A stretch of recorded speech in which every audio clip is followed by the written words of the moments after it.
Bonjour, bienvenue dans cette expression internetique que je vais mettre sur le site être-humain.net. C'est une émission de Que vivent nos relations TV. Le thème aujourd'hui va être le rapport au plan subtil, plan au pluriel.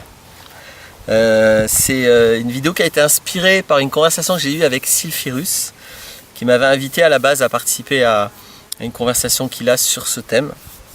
Et puis j'ai pas accepté son invitation qui pour autant est vraiment très sympa et je le remercie de ça. Et je vais juste à la fois réexpliquer ici parce que je pense que ça a une utilité ce que je lui ai expliqué pour justifier que c'était pas des sujets qui m'intéressaient. Donc toute personne qui attend de cette vidéo que je parle des plans subtils, du contenu de ce qu'il y a sur les plans subtils, il vaut mieux quitter la vidéo tout de suite. C'est pas du tout ça qui va se passer. Je vais parler moi de la conscience du rapport à ces plans subtils.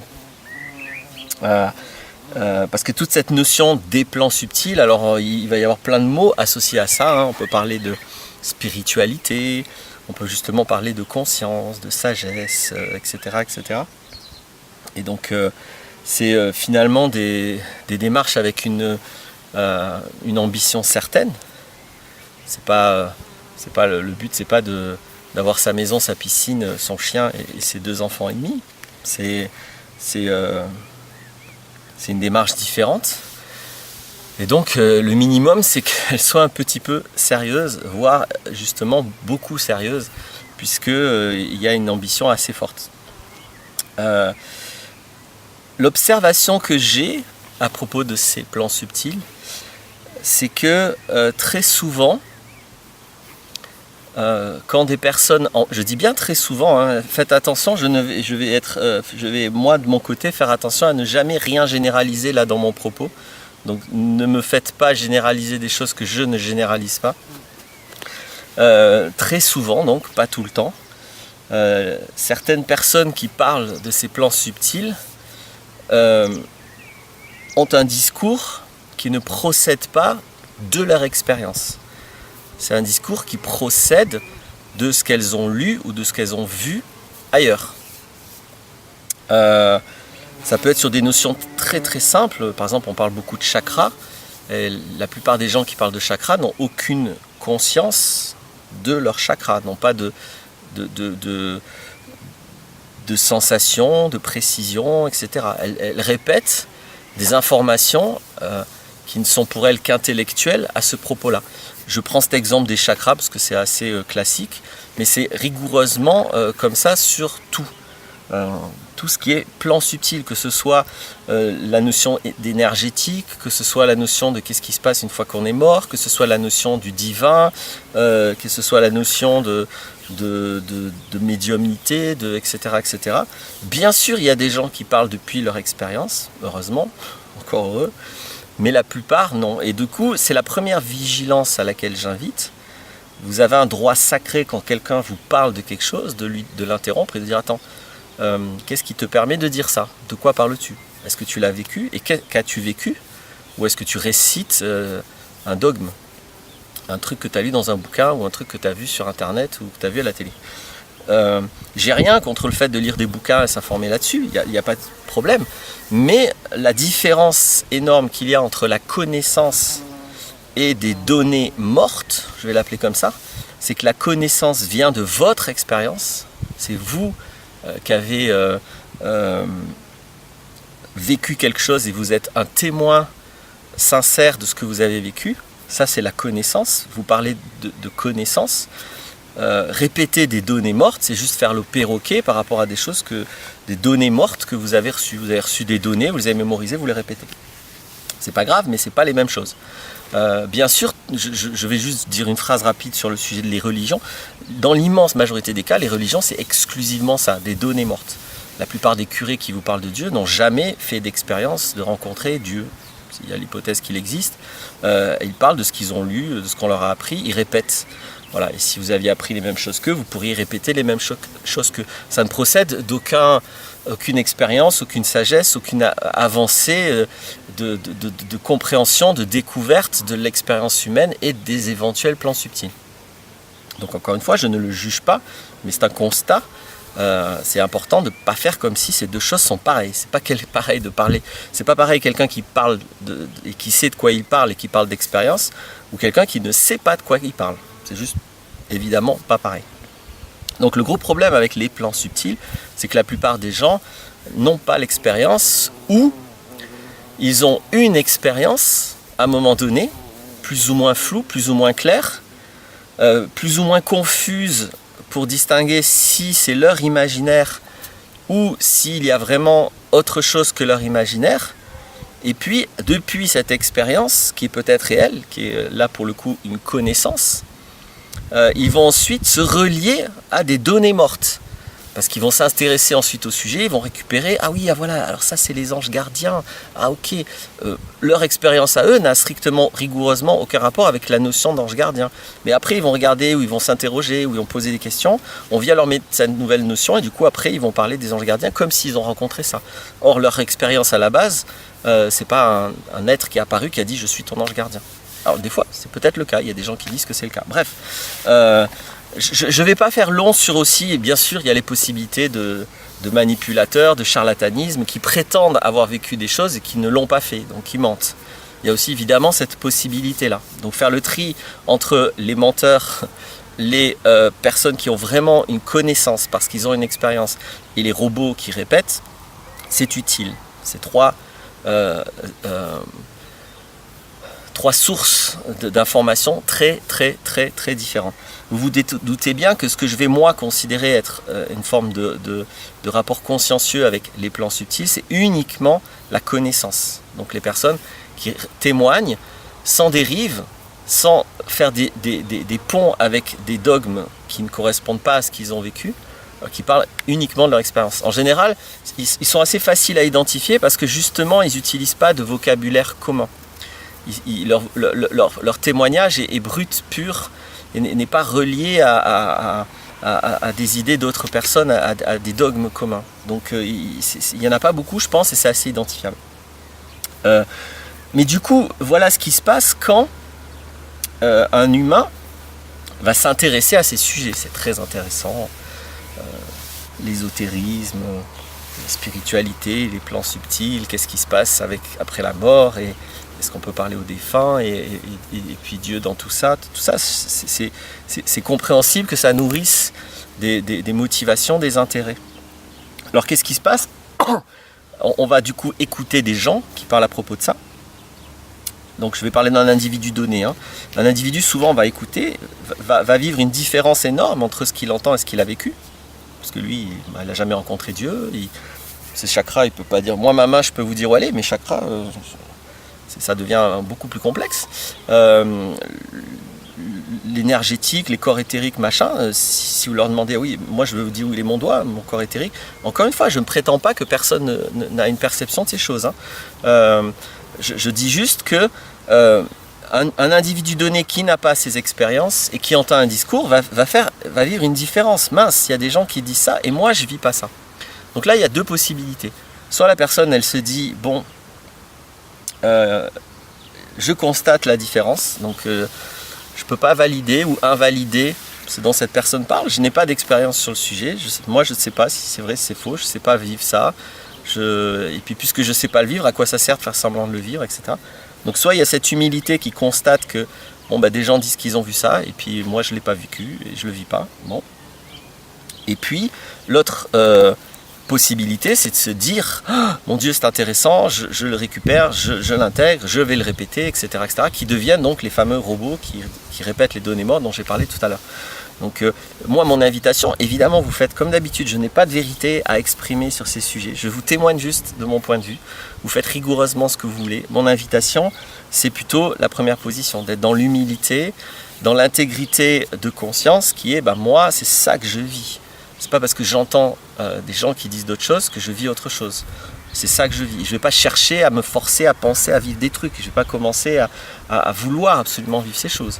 Ce qui, moi, me semble, par contre, une démarche très sérieuse, consciencieuse, intègre à l'égard du spirituel, Mais ça commence par l'incarnation. Ça commence par... Ce que je m'amuse à dire, c'est si j'en suis encore à fumer une cigarette, donc en gros, je le dis sans jugement, c'est juste un constat. Si j'en suis encore à téter l'industrie chimique, il ne faut pas que je me prenne pour un spirituel. Que je m'occupe au moins de mes dépendances. Juste ça. Ça va me faire avancer concrètement. Si je vis encore chez papa-maman parce que je suis jeune et que je m'intéresse à tout ça, que je m'occupe de au moins savoir gérer ma bouffe et mon toit. Pas jouer à l'être spirituel tout en étant dépendant de papa-maman. Si 8 heures ou 10 heures par jour, je fais un travail qui ne me plaît pas, dont j'observe qu'autour de moi, il n'y a que de la corruption, il n'y a que des valeurs avec lesquelles je ne suis pas en phase et que je ne sais pas faire, je ne sais pas comment me libérer de ça, je ne sais pas comment faire autrement que me soumettre à ce système et y participer, je ne vais pas jouer les spirituels. J'en suis encore à ne pas être capable de gérer mes dépendances très concrètes, très pragmatiques, très incarnées. Ça commence par là, le chemin spirituel, pour moi. Ça commence à regarder ma vie. Je veux dire, le chemin spirituel, c'est comment est-ce que je me nourris, comment est-ce que je m'abrite, à quoi je passe mes activités, est-ce que je suis conscient de ce que je fais ou pas. Une base pour moi de la conscience, c'est du chemin spirituel, c'est est-ce que je suis conscient de mes intentions à faire des choses. Est-ce que tout ce que je fais dans mon quotidien, j'ai posé ma conscience pour voir quelle est mon intention. Est-ce que j'ai besoin de me faire aimer? C'est égotique ou c'est spirituel? Est-ce que j'ai besoin de trouver ma place dans le monde? Est-ce que c'est égotique? Est-ce que c'est spirituel? Est-ce que j'ai besoin qu'on me comprenne, qu'on m'entende, qu'on soit d'accord avec moi? C'est égotique ou c'est spirituel? Est-ce que j'ai besoin d'avoir un pouvoir? Est-ce que j'ai besoin de sentir que j'ai une prise sur des gens, que j'arrive à les sauver, que j'arrive à leur faire comprendre les choses importantes dans la vie? Est-ce que je suis un sauveur? C'est égotique ou c'est spirituel? Est-ce que je mets mon attention sur tout ça? C'est 500 fois plus, c'est 1 milliard de fois plus important à mon humble avis que m'occuper des chakras, des bidules, machin. Alors après, quand je suis face à la réalité de ma vie, au truc de base, est-ce que je sais me nourrir consciencieusement? Est-ce que je sais avoir un toit consciencieusement? Est-ce que mes échanges avec les humains est le plus consciencieux possible? Est-ce que je m'occupe de mes dépendances? Je ne dis pas qu'on doit être indépendant. Moi, j'ai des dépendances, par exemple, à la monnaie. Aujourd'hui, je n'ai pas trouvé, je cherche. Je n'ai pas trouvé comment me passer de ça. C'est ma dépendance, je la vois. Donc, je ne me prends pas pour un être libre du système. Je ne le suis pas. J'ai conscience des choses. Donc, j'ai conscience quand est-ce que j'ai des actions qui impliquent que je récupère de la monnaie. J'ai conscience, pour moi la conscience c'est ça, je ne me mens pas, je triche pas, j'ai conscience de mes intentions. Là je suis spirituel, là je suis attentif, là je suis dans l'amour, à commencer par l'amour de moi. Il n'y a aucun amour, il n'y a aucune spiritualité si je ne fais pas attention à mes intentions à faire les choses et que je ne regarde pas que je suis juste au fond un être en manque affectif qui court après l'amour de papa et ou de maman en faisant des transferts psychologiques tout le temps partout. Je ne suis pas dans l'amour si je ne sais pas vivre un couple ou une sexualité sans besoin de possessivité, sans, encore une fois, action pour me rassurer ou pour me combler. Tout ça n'est pas mal. Mais là, il y a justement un potentiel d'évolution spirituelle colossal. Mais colossal, c'est là qu'il est. C'est pas en allant parler avec des défunts, je dis pas qu'il faut pas le faire. Il y a zéro problème. Je dis juste, mais que je m'occupe de la base.